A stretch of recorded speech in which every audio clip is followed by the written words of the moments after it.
And the idea was that when we went out on Wednesday, the hope was that we were going to be able to finish things off on today if there was a deal to be done.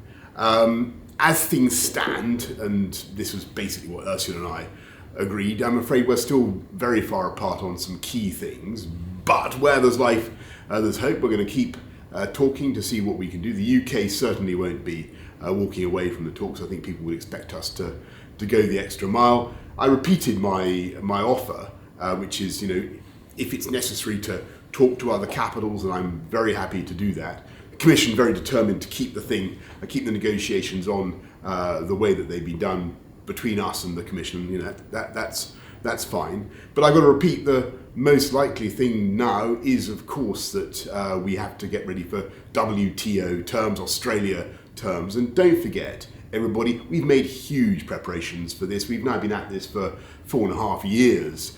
If you listen just to Ursula von der Leyen, the European Commission President's statement today, you would think that no deal was slightly less likely. Is that a fair reading? She was a bit more optimistic than your... Well, I don't want to... Look, if Ursula's optimistic, then that's great.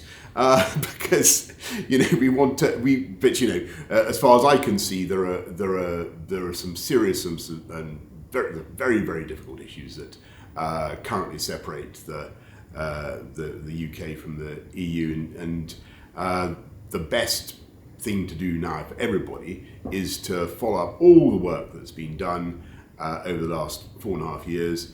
Colossal amount of preparation at our ports everywhere across the UK. Get ready to trade on WTO terms, and there is a clarity and a simplicity in that approach that has its own advantages. It's not where we wanted to get to, but if we have to end up with that solution, the UK is more than prepared. But the bottom line is, you won't say there's been political progress from the EU, but you won't say that there hasn't been.